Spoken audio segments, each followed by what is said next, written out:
आवाज से मांगो।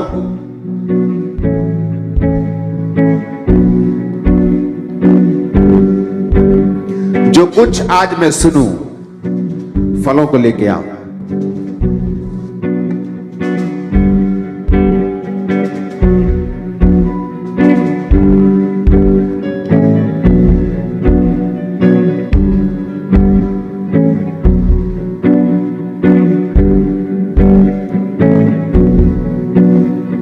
प्रभु यीशु मसीह के सामर्थी नाम में हम मांगते हैं।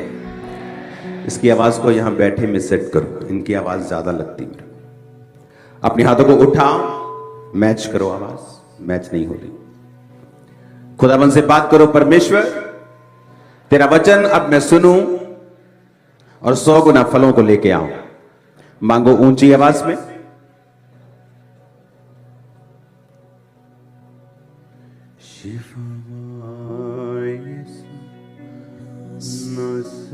तो पागे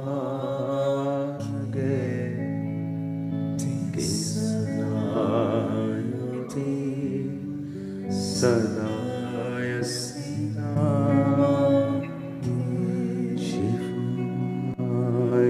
सुना श्री तो पावा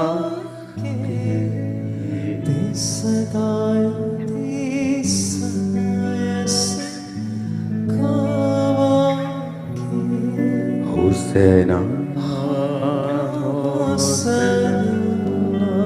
प्रभु यीशु मसीह के नाम में हम मांगते हैं। अब मूवमेंट बंद करके बड़े ध्यान से सुनना है। ये वचन आपको स्क्रीन पे नहीं मिलेगा, आपको मैं पढ़ के बताऊंगा। यहोजकेल की पुस्तक उसकी 14 आयत। तब चाहे उनमें नूह, दानियल और अय्यूब ये तीनों पुरुष हों, तो भी वो अपने धर्म के द्वारा अपने ही प्राणों को बचा सकेंगे। प्रभु यहोवा की ये वाणी है।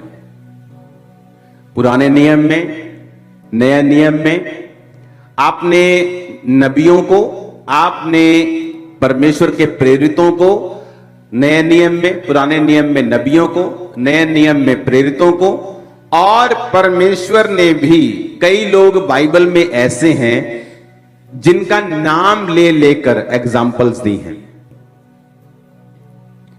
अब परमेश्वर कह रहा है चाहे उनमें नूह हो, दानियल हो, अय्यूब हो, तो ये वो लोग हैं जिनका नाम परमेश्वर लेता था एग्जाम्पल्स देने के लिए।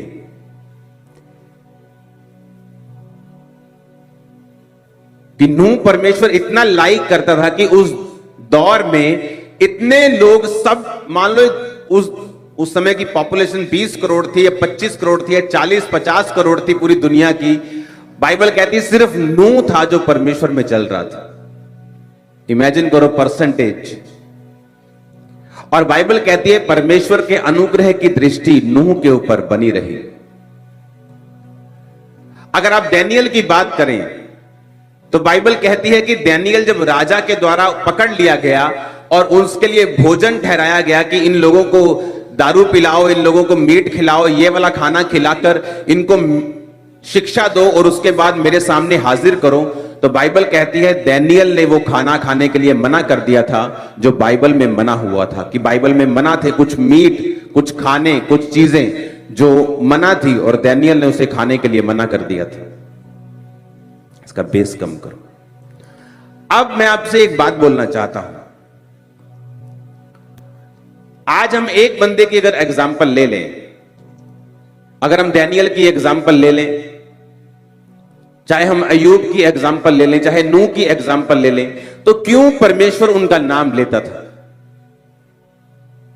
नए नियम में जब प्रेरित बात कर रहा है, याकूब तो कह रहा है एलिया भी तुम्हारे समान दुख और सुख भोगी मनुष्य था।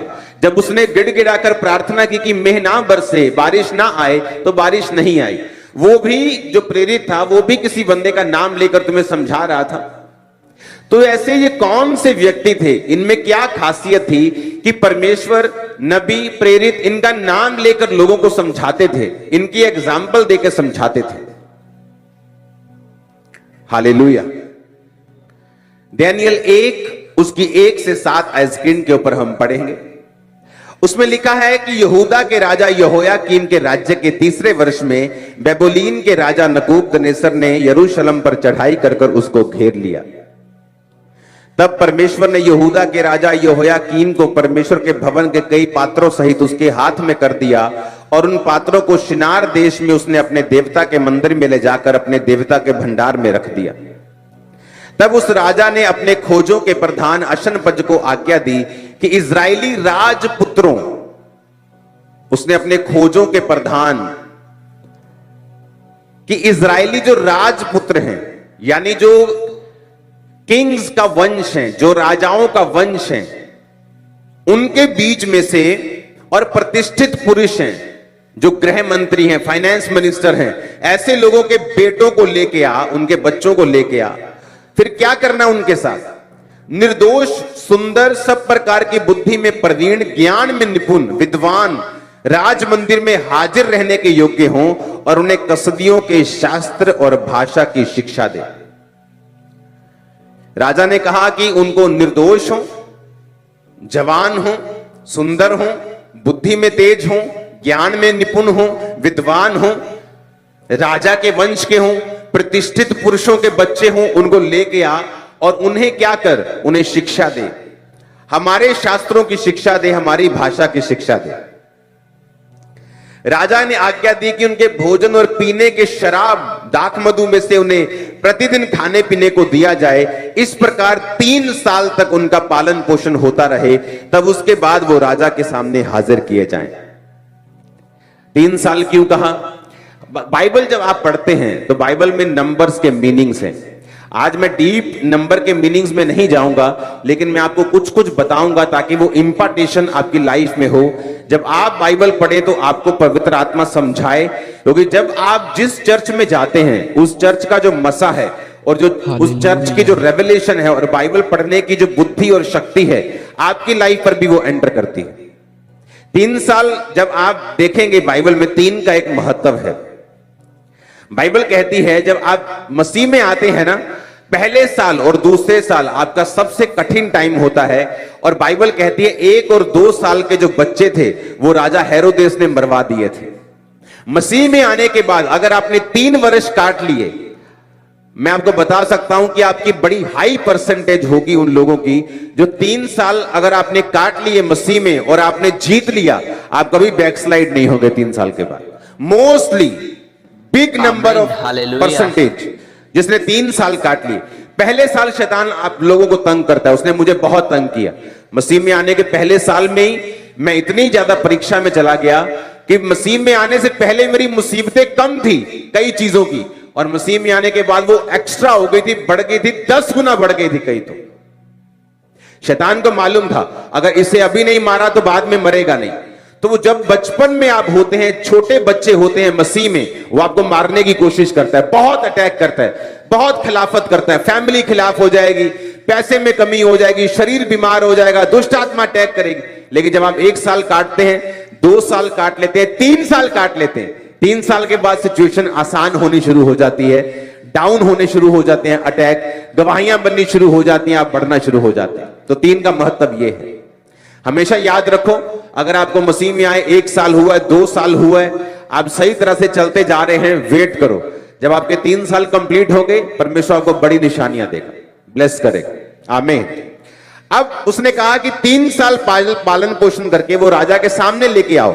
उसके बाद उन्होंने यहूदा की संतान में से चुने हुए दानियेल, हनन्याह, मिशाएल, अजर्याह नामक यहूदी थे। खोजों के प्रधान ने उनके दूसरे नाम रखे। दानियेल का नाम उसने बेलत शस्तर रखा, हनन्याह का नाम शद्रक, मिशाएल का नाम मेशक, अजर्याह का नाम अबेदनगो रखा। हालेलुया। अब फिर से पहली आयत को, दूसरी आयत को हम स्क्रीन पे दिखाते जाएंगे। अब जब आप इनको पढ़ते हैं तो उसमें लिखा है कि यह बेबीलोन का राजा था। मैं आपको ये स्टोरी क्यों पढ़ा रहा हूं, मैं इसका कारण भी पीछे आपको बताता हूं, क्या रीजन था इसका। ऐसा क्यों हुआ कि बेबीलोन ने परमेश्वर के कामों के ऊपर, उसके राज्य के ऊपर कब्जा कर लिया? क्योंकि यह भविष्यवाणी थी। वो भविष्यवाणी कहां लिखी थी? वो भविष्यवाणी हुई थी दूसरा राजा 20 उसकी 16 से 18 आयत में। हिजकिय्याह नबी जिसको कैंसर हो गया था, जिसको बीमारी हो गई थी और वो मरने वाला था, और नबी जाके बोलता है कि तू मरने वाला है, अपने घराने को आज्ञा दे, जो देनी है उसके बाद तू मर जाएगा। तो वो परमेश्वर के सामने हाथ जोड़कर माफी मांगकर रोने लगा, प्रभु से बताने लगा कि मैं वफादार रहा हूं। आंसू देखकर परमेश्वर ने उसे हील नहीं किया, वफादारी पास्ट बताया कि प्रभु मैं तेरे कामों से वफादार रहा हूं, मुझे हीलिंग चाहिए। तो परमेश्वर ने उसकी 15 साल उम्र और बढ़ा दी थी। लेकिन जब शैतान आपकी जिंदगी में परमेश्वर के काम देखता है, आप जब बीमार थे आप पवित्रताई में थे, लेकिन जिस दिन आप चंगे हो गए आप व्यभिचार में चले गए। वही हिजकिय्याह के साथ हुआ कि जब तो बीमार था, रो रहा था प्रभु के सामने, जैसे ही चंगा हुआ, बाइबल कहती है बेबीलोन के राजा उसके पास सुनेहा भेजते हैं और वो कहता है कि आ जाओ। और जब बेबीलोन का राजा उसके पास आता है, लोग आते हैं, तो वो सारे अनमोल भंडार, सारे हथियारों के भंडार, सारी अनमोल वस्तुएं दिखाता है और नबी नाराज होता है। नबी बोलता है कि तुम्हें मालूम नहीं था कि वो तुम्हारा दुश्मन है, खुदा का दुश्मन है, तुमने उसे अपने अनमोल भंडार क्यों दिखाए? अब आने वाले समय में क्या होगा? यशायाह ने हिजकिय्याह से कहा, यहोवा का वचन सुन ले, ऐसे दिन आने वाले हैं जो कुछ तेरे भवन में है, जो कुछ तेरे पुरखाओं का रखा हुआ है तेरे भंडार में, वो बेबीलोन को उठ जाएगा। यहोवा कहता है कोई वस्तु ना बचेगी, तेरे पुत्र जो तेरे वंश में उत्पन्न होंगे उनमें से भी कुछ को वो बंदी बनाकर ले जाएंगे और वो खोजे बनकर बेबीलोन के राजभवन में रहेंगे। तो परमेश्वर ने उनको प्रोफेसी दी कि तुम्हारा जो राज्य है वो अन्य जातियां लूट ले जाएंगी, क्योंकि तुम मेरे साथ बेवफा हो, तुमने मेरे साथ मेरी आवाज को नहीं सुना, मेरे वचन को नहीं सुना। जिससे मैं नफरत करता हूं तुम्हें नफरत करनी है, जिससे मैं प्रेम करता हूं तुम्हें प्रेम करना है। ऐसा नहीं हो सकता आप बोले कि पिताजी मैं आपसे बड़ा प्यार करता हूं और पिताजी के दुश्मनों से आप बात करें। जिससे पिता बात ना करता हो आप उससे हंस हंस के बात करें, इसका मतलब आप अपने पिता के साथ प्रेम नहीं करते हैं। हालेलुया। उसमें क्या लिखा हुआ है? उसमें लिखा है कि प्रोफेसी हुई, उसके बाद क्या हुआ? नबूकदनेस्सर, फिर से पढ़ेंगे दानियेल, यहूदा के राजा यहोयाकीम के राज्य के 3रे वर्ष में बेबीलोन का राजा, वही राजा जिसकी परमेश्वर ने भविष्यवाणी की थी, नबूकदनेस्सर यरूशलेम पर चढ़ाई कर उसे घेर लेता है और सारे परमेश्वर के भवन के पात्रों को, सबको, राजा को, सबको उठाकर ले जाता है। लेकिन इसमें मैं कहना क्या चाहता हूं, ये अब ध्यान से सुनना। अब हमने ये समझ लिया कि अटैक क्यों हुआ, क्योंकि लोगों के मन में आता है कि अगर परमेश्वर का वो घर था, परमेश्वर का भवन था, परमेश्वर के लोग थे, तो अन्य जाति अटैक करके कैसे जीत सकती हैं? उसका रीजन ये है कि जब आप परमेश्वर से दूर होते हैं तो शैतान आप पर कब्जा करता है और लोग आपको नहीं, आपके परमेश्वर को निंदा करते हैं। जब इजरायली काबिल नहीं रहे और पहुंचे नहीं वहां पे कनान में, तो जो मिस्रियों के सामने वो निकले थे उन्होंने मजाक उड़ाया कि लो जी वड्डियां वड्डियां गल्लां करके निकले सी, पहुंचे तो है नहीं।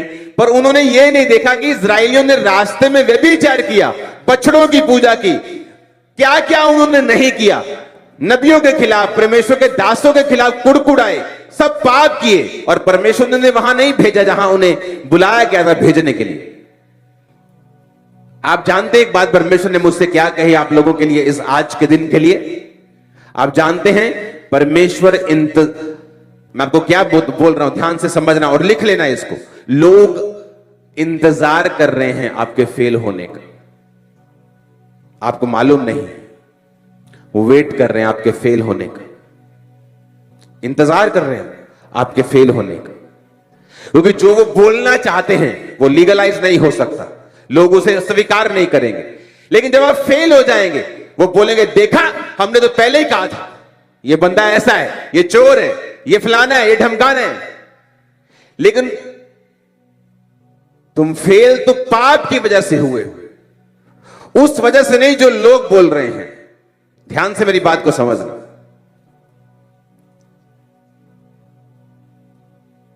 दाऊद पाप में गिर गया, व्यभिचार में गिर गया।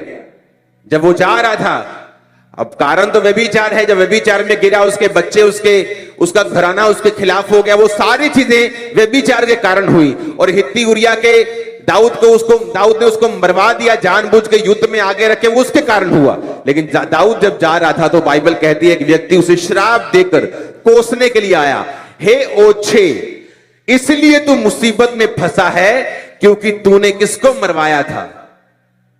किसको मरवाया था? शाऊल को। लेकिन कारण यह नहीं था दाऊद के फेल होने का। दाऊद के फेल होने का कारण उसका अपना पाप था, लेकिन लोगों को बोलने का मौका मिल गया कि तू इस वजह से गिरा है। कितने मेरी बात को समझ रहे हैं? परमेश्वर ने डायरेक्टली बोला है, मैं आपको इंस्पायर्ड वचन नहीं दे रहा हूं, डायरेक्ट आवाज जो खुदा ने दी है कि लोग इंतजार कर रहे हैं आपके फेल होने का, ताकि वो बोल सके। इसलिए भजन संहिता में दाऊद कहता है, हे परमेश्वर मेरे गुनाहों को क्षमा कर, मेरे अपराधों को ढांप दे, मेरा मुंह खोल दे ताकि मैं तेरा गुणानुवाद कर सकूं, क्योंकि उसका मुंह बंद हो गया था पाप की वजह से। लोग इंतजार कर रहे हैं कब आप पाप में गिरे फेल हो जाएं, और वो अपनी टीचिंग्स को कि देखा हमने तो पहले ही कहा था कि ये व्यक्ति धार्मिक नहीं है, आत्मिक नहीं है।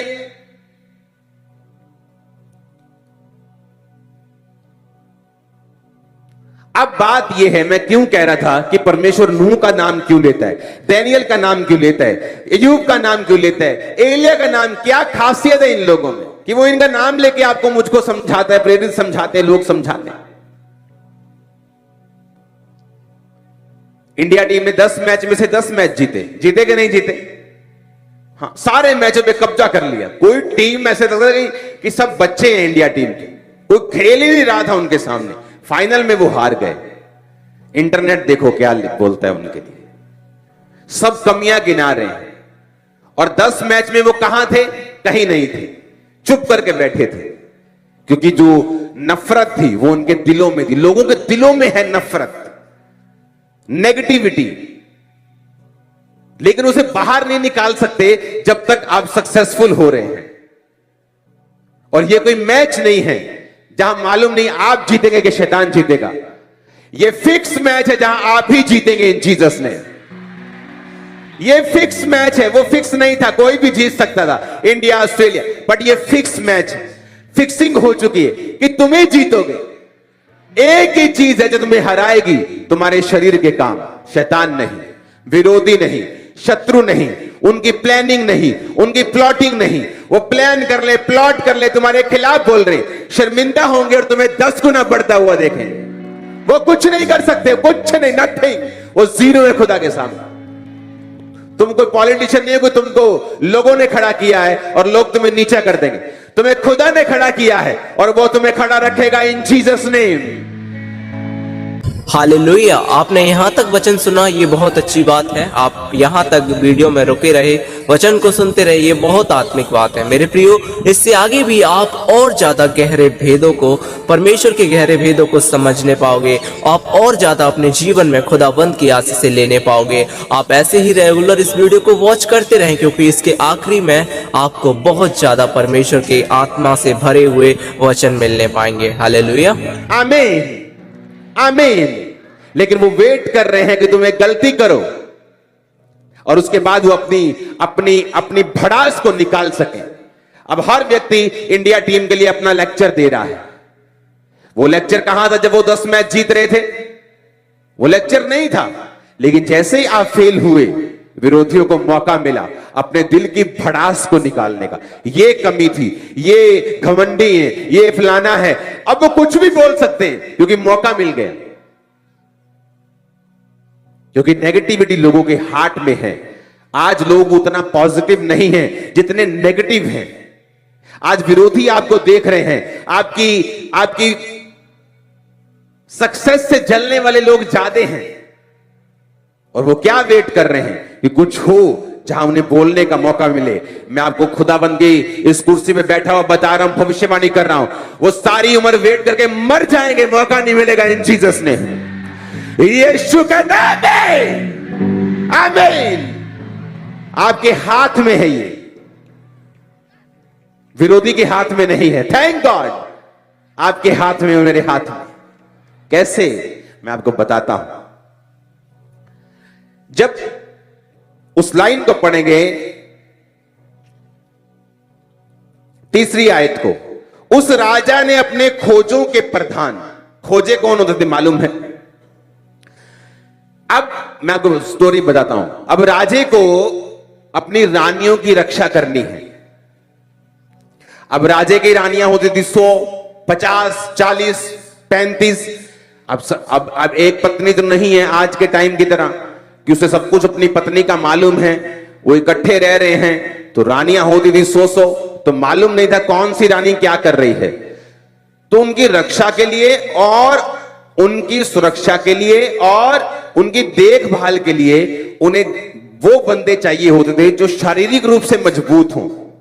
अब शारीरिक रूप से हमें यह मालूम है कि परमेश्वर ने जेंट्स को, मर्द को मजबूत बनाया है, लेकिन उसे राजा को यह भी मालूम होता था कि अगर मर्द को मैं रानियों के पास रखूंगा तो कोई ना कोई बहकेगी और व्यभिचार करेगी। तो वो क्या करते थे, वो मर्द के अंगों को, गुप्त अंगों को काट देते थे और उन्हें खोजा बना देते थे। उन्हें खोजा बनाकर फिर वो रानियों की रक्षा के लिए उन्हें रखते थे, ताकि ताकत तो उनमें मर्द की सी हो, बुद्धि तो उनमें से हो, लेकिन वो कोई भी ऐसा कुकर्म उनके साथ ना कर सके। इसलिए उनके गुप्तांगों को काट कर वो खोजे रानियों के पास रख दिए जाते थे। अब मैं बात पे आ रहा हूं, ध्यान से समझना। जब भविष्यवाणी हुई थी कि बेबुलीन आएगा, सारे परमेश्वर के भंडार को ले जाएगा, और 18 आयत में लिखा है, तेरे पुत्र जो तेरे वंश में उत्पन्न, यानी राजाओं के वंश के जो पुत्र होंगे, वो उन्हें बंदी बनाकर ले जाएंगे और वो खोजे बनकर बेबुलीन में सेवा करेंगे। यानी उनके भी गुप्तांगों को काट कर, क्यों काटते थे मैं रीजन बताता हूं। उसके रीजन हो सकते हैं। पहला रीजन क्या हो सकता है कि जब आप दूसरे राजपुत्रों को लेके आएंगे, आप उनके अंगों को काट देंगे तो वो बच्चे पैदा करने में सक्षम नहीं है, तो उनका वंश एक तरह से खत्म कर दिया आपने। तो एक तो ये रीजन है।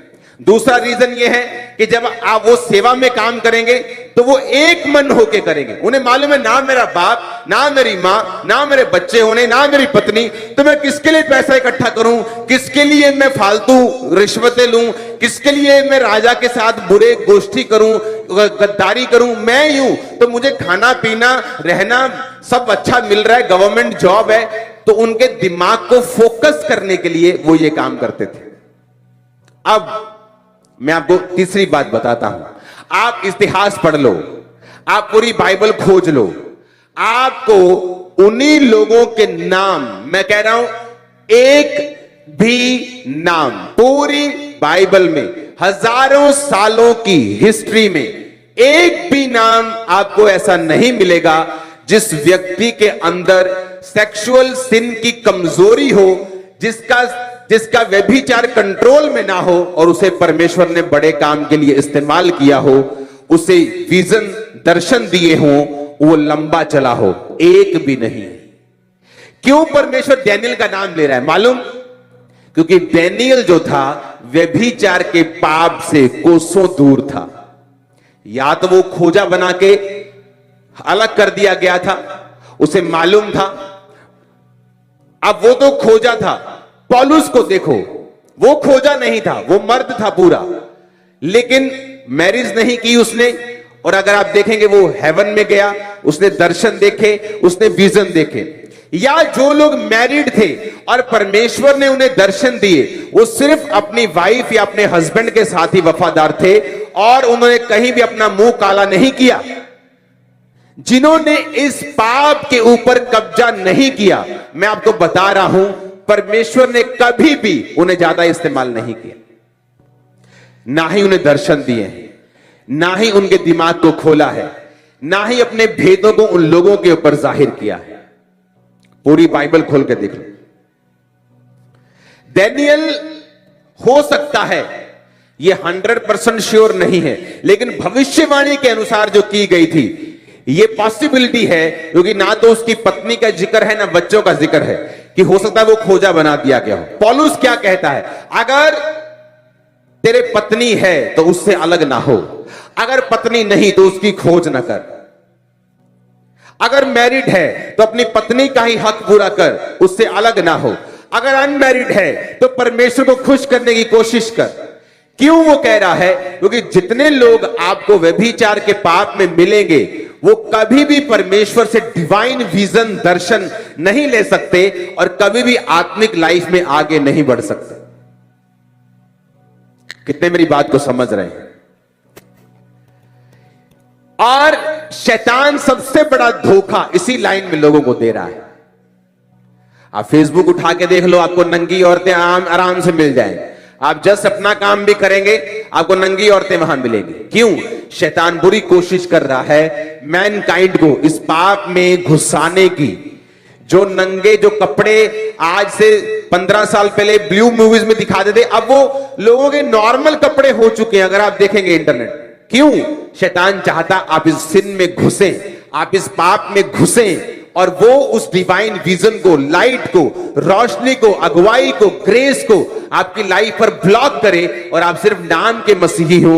आपकी लाइफ में कोई काम परमेश्वर ना कर सके ताकि विरोधियों को आपके खिलाफ बोलने का मौका मिले। कितने मेरी बात को समझ रहे हैं? इस भविष्यवाणी के अनुसार जो दूसरा राजा में की गई और उस वचन के अनुसार जो दानियेल में लिखा है, उस वचन के अनुसार जो पौलुस ने लिखा है, उस वचन के अनुसार जो यूहन्ना प्रकाशित वाक्य में लिखा है, आपको यह बात समझ आएगी कि जो लोग इस पाप से दूर रहे हैं, परमेश्वर ने उन्हें ग्रेटली यूज किया है। अगर आप देखेंगे पुराने नियम में लोग कहां गिरे? व्यभिचार। दूसरा, पैसों में। अगर व्यभिचार वाला हिस्सा उनका सही है तो पैसों में गिरने की कोशिश हो जाती है। अगर व्यभिचार में नहीं गिरे, पैसों में नहीं गिरे, आपने बहुत कुछ कवर कर लिया। अगर आप इन दो चीजों में नहीं गिरे तो। कितने मेरी बात को समझ रहे हैं? और होता क्या है जब आप इन चीजों पर कब्जा करना शुरू करते हैं, आप इन चीजों के ऊपर अपने शरीर पर काबू करना शुरू करते हैं, होता क्या है? हेवन ओपन होता है। स्पिरिचुअल रेल्म में, आत्मिक रेल्म में एक लाइट आपके ऊपर आनी शुरू होती है। आप क्लियर होना शुरू हो जाते हैं, कंफ्यूजन खत्म होनी शुरू हो जाती है, रास्ते ओपन होना शुरू हो जाते हैं, बहुत से वेज आपकी लाइफ में ओपन होते हैं, बहुत से संघर्ष जो आप कर रहे हैं वो खत्म होना शुरू होते हैं, डिवाइन हेल्प पर आना शुरू होते हैं। जो लोग फ्रूटफुल नहीं है आपकी लाइफ में, लेकिन आप उनको छोड़ नहीं सकते, परमेश्वर उनको आपसे अलग करता है। बहुत सी चीजें आपकी लाइफ में होती हैं जो आपके बस में नहीं होती, लेकिन जब आप खुदा के वचन पे चलना शुरू करते हैं वो आपकी लाइफ में होना शुरू होती हैं। फिर आप क्या होता है, आप 6 महीने में, साल में, 2 साल में अपने आप को कहीं अधिक ऊपर पाते हैं जहां आप 2 साल पहले थे। कहीं ग्रेस में पाते हैं जो आपकी लाइफ में पहले थी। आप अपने आप को फ्लो होता हुआ देखते हैं, हर काम में फ्लो शुरू होता है। हर बच्चे, आपकी फैमिली, आपका बिजनेस, आपका फाइनेंस, आपका बॉडी, सेहत, हर एक चीज पे आप खुदा की बरकत को देखते हैं। हालेलुया! जोर से बोलो हालेलुया! आज मुझे संडे वाली फील आ रही है। मेरी फर्स्ट मीटिंग है शायद थर्सडे मॉर्निंग और संडे जैसे लोग बैठे हैं। हालेलुया! आप मेरी बात को समझ रहे कि नहीं? ये चीजें एज ए क्रिश्चियन अगर आपने काबू नहीं की है, आपकी अभी जर्नी स्टार्ट नहीं हुई है, आपने अभी शुरू नहीं किया है, आप अभी तैयारी कर रहे हैं शुरू करने की। क्योंकि ये 2 चीजें ऐसी हैं, सेक्सुअल सिन, पाप, सेल्फ सेक्स करना, मूवीज देखनी, गलत काम करने, मैरिज के बाहर जाना। क्योंकि अगर आप कुंवारे होने का बहाना लगाकर ये पाप करेंगे, मैं आपको लिख के देता हूं रेड साइन करके कि शादी के बाद भी आप ये पाप करेंगे, मैं आपको बता रहा हूं। क्योंकि ये स्पिरिट है, अगर अब कंट्रोल नहीं की तो मैरिज के बाद भी आप कंट्रोल नहीं कर पाएंगे। अगर आपने अब इसे कंट्रोल किया, मनी मैटर में आप वफादार हैं परमेश्वर के साथ, पैसों में आप वफादार हैं, व्यभिचार में आपने कंट्रोल कर लिया है, आपने बहुत हिस्सा कवर कर लिया। आप देखना क्या होता है, आप देखना किस तरह से आपको पता चलता है। जब आप प्रेयर में बैठेंगे वो विजन में बात करेगा, सपनों में बात करेगा, दर्शनों में बात करेगा। हालेलुया। वो सपने, वो दर्शन, वो विजन आपके लिए ऐसा, वो डिवाइन जो लाइफ लोग कभी कभी महसूस करते हैं अपनी लाइफ में, वो हम रोज महसूस कर रहे हैं। क्यों? हम वो रेलम में पहुंच गए हैं, वो चीज पे पहुंच गए हैं, वो चीज को हमने काबू कर लिया है, उस पे कब्जा कर लिया है, उसको मास्टर कर लिया है, सालों उस पे चल लिया है, इसलिए हमारा एटमॉस्फेयर आसपास का चेंज हो चुका है। आप उस लाइफ को इमेजिन भी नहीं कर सकते जो मैं और मेरा परिवार जी रहे हैं, इमेजिन भी नहीं कर सकते। अगर मैं उसे बताऊंगा तो आपको लगेगा कि मैं आपको पता नहीं क्या चीज बता रहा हूं। हमें मालूम है फ्यूचर में क्या होने वाला है, कौन से चीजें हमें हमारी वेट कर रही है, शैतान क्या प्लान कर रहा है, उसको टाइट कर देंगे यीशु के नाम में, कान पकड़ कर। हालेलुया। वो शर्मिंदा होगा, शैतान शर्मिंदा होगा, एनिमी शर्मिंदा होगा। आमीन ऊंचा चाहिए। मैंने कहा दुश्मन की सारी चालें शर्मिंदा होंगी और वो खत्म है यीशु के नाम में। आमीन ऊंचा चाहिए चर्च। आमेन। हालेलुया। आप समझ रहे मेरी बातों को कि नहीं? यह है क्रिश्चियन लाइफ जो आजकल पास्टर्स बताने से डरते हैं, क्योंकि वो इन्हीं चीजों में फंसे हुए हैं। लोगों को लगता था वाह वाह वाह, वो करोड़ों रुपए बदली बाहर से आ रहा है, ये रोज ऐसे बैठते हैं, ये वो इंग्लैंड से आ रहा है 25 करोड़, चलो लगा दो चर्च में। पता नहीं चर्च में 2000 करोड़ का चर्च बना रहा है। जब चेकिंग हुई, मैंने कहा अगर तुम बोलोगे ना ये वाले दीवार का बिल चाहिए, कहीं भी जाके किसी भी दीवार पे, चर्च की किसी भी चीज पे हाथ रख दो तुम और बोलो इसका बिल चाहिए, मैं निकाल के दे दूंगा आधे घंटे में। किसी भी कोने में चले जाओ, किसी भी कोने में, किसी भी कोने में चले जाओ, चर्च के किसी कोने में चले जाओ, किसी फ्लोर पे चले जाओ, टाइल पे हाथ लगा दो, सीलिंग पे हाथ लगा दो, दीवार पे हाथ लगा दो, खंबे पे हाथ लगा दो, पिलर पे, बोलो इसका बिल चाहिए, मैं आपको दूंगा। जब लोगों को समझ आई कि भाई साहब जो ये बोलते हैं वो हो रहा है चर्च में, कोई घपला नहीं निकला, कुछ नहीं निकला, बिल निकले, सब कुछ निकला। और जब चेकिंग करने वाले आपके विरोधी हों और वो भी मान जाएं कि भाई साहब कमाल है,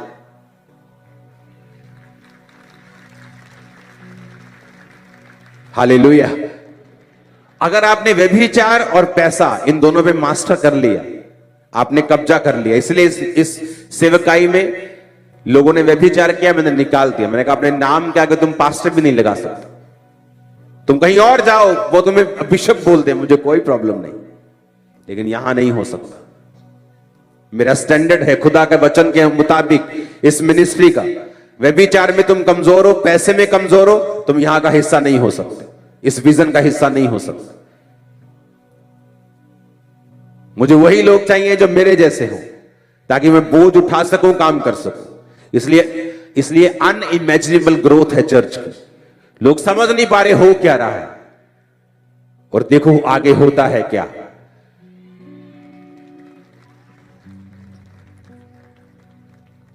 जब संडे लोग देखते हैं कि इस चर्च का एंड हजारों फुट में है, उनको यह नहीं मालूम कि एक इतना बड़ा ओवरफ्लो पीछे मैं तैयार कर रहा हूं अगले साल के लिए, मैं एडवांस में चल रहा हूं। हालेलुया। उसने इतना बड़ा हॉल कैसे भर सकता है? 5 लाख स्क्वायर फुट का हॉल कैसे कोई भर सकता है? वो भी इसी इमेजिनेशन में है, और मेरा दूसरे लाखों स्क्वायर फुट का हॉल पीछे तैयार कर रहा हूं अगले साल के लिए। तैयारी शुरू हो रही है एडवांस में। आप बढ़ सकते हैं अगर आपने बाइबल के स्टैंडर्ड को फॉलो कर लिया। हर चीज का टाइम रखो अपने घर में। प्रेयर का एक टाइम है, अपने परिवार के साथ समय व्यतीत करना एक समय है, एक टाइम है। वो टाइम निकल गया, प्रेयर का टाइम। मेरे बच्चे तब से प्रेयर कर रहे हैं जब वो 1-1, 2-2, 1.5 साल के थे, 2 साल के थे, 2.5 साल के, तब से प्रेयर में बैठे। Full fire prayer, full. Hallelujah. आप निराश नहीं होंगे अगर वचन को स्टैंडर्ड बना लिया। अगर अपने बच्चे को छोड़ दिया कि अभी बच्चे है, बच्चे अभी बच्चे है, वो बच्चा जब 15-20 का हो जाएगा फिर तुम्हारे हाथ नहीं आएगा। फिर तुम पीछे भागोगे, फिर वो हाथ नहीं आए। खुदा ने कहा बच्चे को उसी लाइन में चलाओ जिसमें तुम उसको देखना चाहते हो। जब वो बड़ा हो जाएगा उससे हटेगा नहीं। हालेलुया। वचन स्टैंडर्ड होना जरूरी है। मैंने आपको 2 वर्सेस दिए हैं, इनको फॉलो करो। आपको बताया है कि क्यों परमेश्वर इनका नाम लेता था, क्या खासियत थी इन लोगों में।